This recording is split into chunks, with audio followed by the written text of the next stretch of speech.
Hello everyone. We are reading the chapter number 3 of civics for class 8th, that is why do we need a parliament. और इस chapter में हम लोग last part में कर चुके हैं कि पार्लियामेंट होता क्या है और किस तरह से ज़रूरी है पार्लियामेंट और कौन कौन से ऐसे एलिमेंट है जो पार्लियामेंट के होने के लिए ज़रूरी है. आज जो हम टॉपिक करने वाले हैं वो है पार्ट 2 का हमारा first topic, that is people and their representatives. तो आइए इस टॉपिक को रीड करते हैं. पीपल एंड देयर रिप्रेजेंटेटिव्स यानी लोग और उनके रिप्रेजेंटेटिव्स कौन होते हैं. The take-off point for a democracy is the idea of consent, that is a desire, approval and participation of the people. सबसे फर्स्ट एंड फॉरमोस्ट जो आइडिया है, जो बेसिक पॉइंट है डेमोक्रेसी का, वो है कि लोगों का अप्रूवल बहुत ज़रूरी है, लोगों की पार्टिसिपेशन बहुत ज़रूरी है. अगर लोगों का डिसीजन नहीं है तो हम उस सिस्टम को जो है डेमोक्रेसी नहीं बोल सकते. तो लोगों का decision is first and foremost priority of democracy. It is the decision of the people that create a democratic government and decide about its functioning. The basic idea in this kind of democracy is that the individual or the citizen is the most important person, and that in principle the government as well as the public institution need to have trust of these citizens. तो basic idea जो है democracy का वो यही है, जो भी individual और सिटीज़न जो है वो बहुत इंपॉर्टेंट पर्सन है, यानी उसकी जो वोट करने का अधिकार है वो सबसे इम्पॉर्टेंट उसका राइट है और उसको अच्छे से यूज़ करना होगा. उसको अगर वो वोटिंग राइट को अपने अच्छे से यूज़ करता है तभी वो एक देश में हमारे देश में वो अच्छी सरकार ला पाएगा. और उनका जो है विश्वास होना बहुत ज़रूरी है लोगों पे, और लोगों का उन पे विश्वास होना बहुत ज़रूरी है ताकि वो जितने भी लोग हैं उनकी प्रॉब्लम्स को सॉल्व कर पाएँ. How does the individual give approval to the government?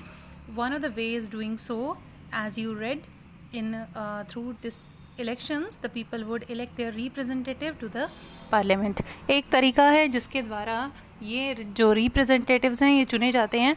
वो तरीका क्या है? वो तरीका है elections. तो through elections representatives are elected in the parliament.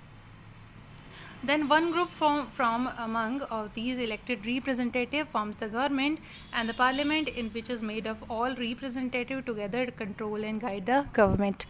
तो इन्हीं में से एक जो हमारे चुने हुए सदस्य हैं, इन्हीं में से एक ग्रुप जो है सरकार बनाता है.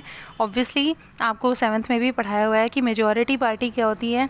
जिसके MLAs ज़्यादा होते हैं उसको मेजॉरिटी पार्टी बोलते हैं, और वही गवर्नमेंट बनाती है. और इस गवर्नमेंट को सपोर्ट करने के लिए वहाँ पर और दूसरे ऑपोजिशन के जो MPs हैं वो भी होते हैं. तो जितने भी रिप्रेजेंटेटिव हैं वो टुगेदर जो है यही काम करते हैं कि गवर्नमेंट को गाइड करने का, कंट्रोल करने का काम. In this sense, people through their chosen representatives forms the government and could control it. तो जितने भी हमने रिप्रेजेंटेटिव बनाए हैं अपने, वो सारे के सारे क्या काम करेंगे? वो पब्लिक इंटरेस्ट में काम करेंगे, प्लस वो कंट्रोल करेंगे चीज़ों को. अगर कुछ भी गलत होता है तो वो जवाबदेही मांगेंगे सरकार से, वो सरकार से आंसर उस चीज़ों का मांगेंगे कि ऐसा हुआ तो क्यों हुआ. The above idea of representation has an important theme in your class 6 and 7 social political textbook. You are familiar with how representatives are chosen at different levels of government. Let us recall these ideas by doing the following exercise. ये कुछ exercise है जिसमें आपको कुछ एक चीज़ें clear की हुई है. 7th में भी आपने पढ़ा है कि कॉन्स्टिट्यूएंसीज़ क्या होती है, रिप्रेजेंटेटिव्स कैसे चुने जाते हैं, मेजॉरिटी माइनॉरिटी क्या होती है, ऑपोजिशन क्या होती है, रूलिंग पार्टी क्या होती है. ये सारी टर्म्स आप 7th क्लास में ऑलरेडी रीड कर चुके हैं, जो कि इस एक्टिविटी के थ्रू जो है दोबारा से रिकॉल करवाई गई हैं यहाँ पे. तो ये हमारा इंडियन पार्लियामेंट है. उसके बाद है द रोल ऑफ पार्लियामेंट. अब पार्लियामेंट का क्या रोल आता है? सब कुछ हमने कर दिया, रिप्रेजेंटेटिव्स बना दिए, तो अब रोल क्या है पार्लियामेंट का? क्या गवर्नमेंट बन गई, यही रोल है, सिर्फ इतना ही, या कुछ और भी है? तो देखते हैं. Created after 1947, the Indian Parliament is an expression of the faith that people of the India have in principle of democracy. तो जब 1947 में हमारा पार्लियामेंट बना तो पार्लियामेंट का मतलब ये था कि लोगों का फेथ है उसमें, उसमें वो लोग बैठे हैं जो लोगों का विश्वास जीत कर आए हैं, जो लोगों के रिप्रेजेंटेटिव्स हैं। तो दैट मीन्स कि parliament is a faith of the people and India have principle of democracy. These are participation by people in decision making process and the government by consent.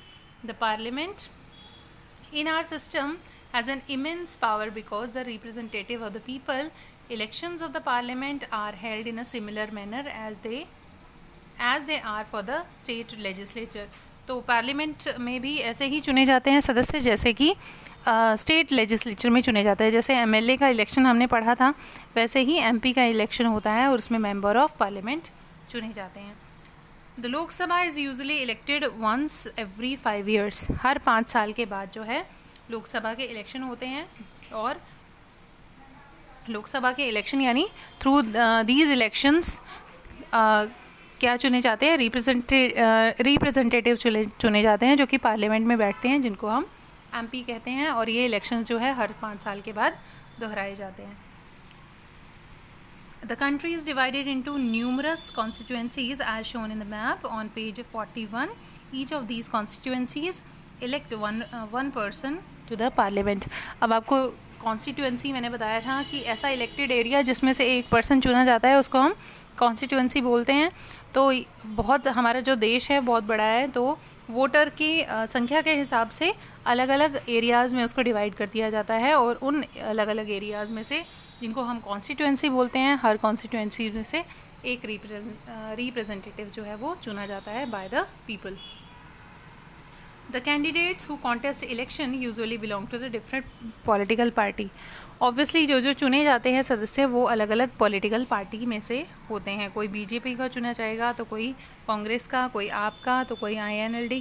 अलग अलग जितनी भी पार्टियां हैं वो सारी की सारी अपने रिप्रेजेंटेटिव खड़े करते हैं और अलग अलग क्षेत्रों से अलग अलग पार्टी के रिप्रेजेंटेटिव्स चुने जाते हैं.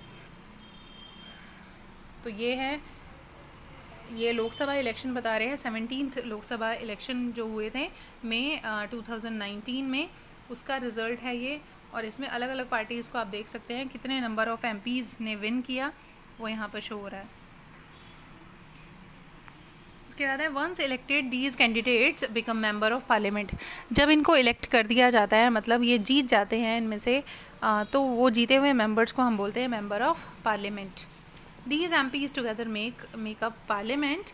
One elections to the parliament have been taken place. The parliament needs to perform the following function.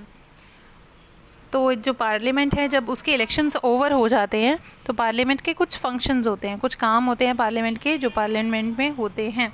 उन कामों के बारे में, उन फंक्शंस के बारे में हम पढ़ेंगे नेक्स्ट वीडियो में. Till then bye bye. Hopefully आपने ये वीडियो बहुत ध्यान से सुना होगा और समझा होगा. Thank you very much for listening me.